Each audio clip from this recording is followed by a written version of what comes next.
Bonjour Nathan Clumec, vous publiez un ouvrage, La menace virale, qui se présente en fait d'une certaine manière comme un mode d'emploi du Covid sur le principe de mieux connaître son ennemi, ça permet de mieux le combattre.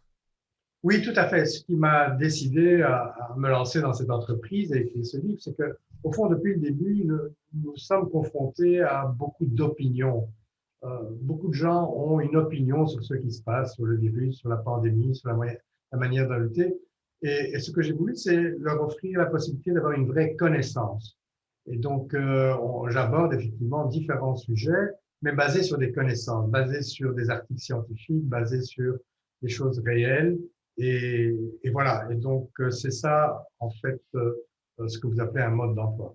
Ouais, je disais mode d'emploi ou manuel parce qu'effectivement, vous retracez vraiment à la fois toutes les étapes, ou je dirais tous les aspects scientifiques du virus et de l'épidémie. C'est quoi un virus? D'où vient le SARS-CoV-2? Quelles sont ses origines? Comment il se transmet? Vous aviez vraiment envie de faire quelque chose de très accessible et de très didactique à cet égard? Tout à fait, quelque chose de pédagogique, parce qu'au fond, si vous demandez aux gens qui ont des opinions, mais qu'est-ce que c'est vraiment ce virus? Comment vous le voyez? Et qu'est-ce que c'est un vaccin? Comment ça fonctionne? En fait, on se rend compte que les connaissances ne sont pas là. Et c'est vrai aussi pour les jeunes, et on peut déplorer cela. Je pense que l'enseignement de la biologie, l'enseignement de l'immunité, les vaccins, etc., dans les écoles n'est pas au niveau qui devrait l'être. En tout cas, à travers cette pandémie, ça devrait être une occasion de renforcer ces connaissances au niveau des jeunes et aussi leur capacité à raisonner, parce que ce qui est important pour pouvoir trouver et avoir soi-même une vraie opinion, c'est de pouvoir la confronter à d'autres et d'accepter d'en discuter. Et pour ça, il faut savoir raisonner, il faut savoir avoir des vrais avis. Parmi, les différents chapitres que vous proposez, dans l'introduction, vous posez la question de savoir si finalement on entre, dans une ère de pandémie. Vous faites le lien avec, le sida que vous avez bien connu puisque vous avez commencé à y travailler dès le début des années 80. Hem, Qu'est-ce que vous répondez à cette question? Oui, je pense qu'on rentre dans une ère de pandémie. Il y a une multiplication, une augmentation. Il y a le sida il y a maintenant 40 ans, mais il y a eu d'autres pandémies qui ont essayé de débuter. Je veux bien dire qui ont débuté, mais qui ont été rapidement contrôlées avec d'autres virus, avec d'autres coronavirus, hein, le SMERS, le MERS, le SRAS. Donc, on rentre dans une ère de pandémie parce que l'anthropocène, qui est notre contact, l'impact de l'homme sur la nature devient de plus en plus prégnant. Et comme la plupart des pandémies, si pas toutes, sont d'origine animale, des zoonoses, on rentre effectivement dans une période de pandémie. Maintenant, le sida, qu'est-ce que le sida nous a appris? C'est qu'on peut contrôler une pandémie, même si on n'a pas de vaccin, puisque actuellement, le sida peut être contrôlé par un traitement médicamenteux qui empêche la transmission et qui empêche la maladie.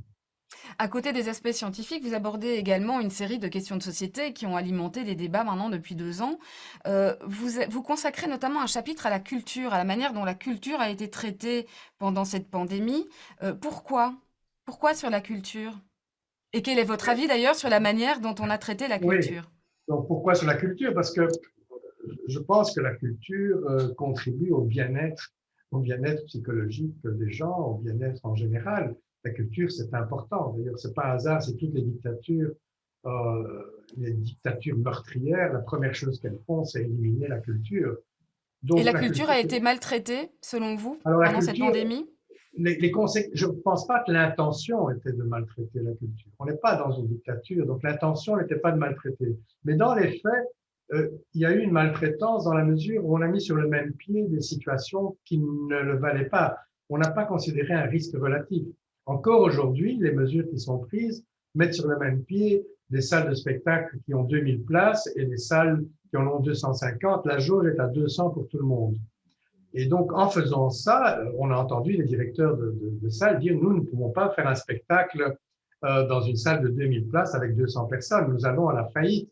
Donc, quelque part, en n'entendant pas ces responsables locaux de spectacle, eh bien, on les maltraite. Il n'y a pas d'empathie, il n'y a pas d'écoute, et c'est dommage, c'est vraiment dommage. Vous êtes sévère aussi avec les mesures, avec le politique et certaines des mesures qui ont été prises au cours de ces 2 années? Écoutez, je ne suis pas sévère avec le politique. Je me dis que ça ne doit pas être facile d'être à leur place. Mais néanmoins, je pense que l'approche aurait pu être différente. Plus de communication, une meilleure communication avec la population, des meilleures explications et surtout un débat public. Je pense qu'il y a eu évidemment des débats, il y a eu des débats dans les chaînes de télévision, les radios, on a débattu. Il y a eu des multitudes de cartes blanches qui ont exprimé des opinions à travers ce qui pouvait être vu comme un débat, mais un vrai débat au niveau du Parlement, au niveau du Sénat, avec une synthèse qui aurait été faite en invitant de nombreux experts de tous les horizons pour arriver à une conclusion sur qu'est-ce qu'il faut faire et comment le faire de mieux. Je pense que ça aurait donné à la population ça aurait donné une approche plus cohérente de ce qu'on a fait et une meilleure acceptation de la part de la population. On va réussir à l'éradiquer, ce virus? En tout cas, je pense que c'est pas pour tout de suite, c'est pas évident parce que pour éradiquer un virus, on l'a fait pour la variole et la polio. Il faut qu'il y ait un consensus international qui n'est pas actuellement le cas. Il faut que ce soit un vaccin avec un virus qui ne provoque pas de mutations, ce qui n'est pas le cas. Il faut que le vaccin soit accessible pour tous, ce qui n'est pas le cas. Et il faut que ce ne soit pas un réservoir animal, ce qui n'est pas le cas. Donc, si on met toutes ces conditions ensemble, on voit que l'éradication n'est pas un projet à court terme en tout cas. Merci beaucoup, Nathan Clumec. Je rappelle le titre de votre ouvrage, La menace virale, qui est paru aux éditions Genèse. Merci et bonne journée.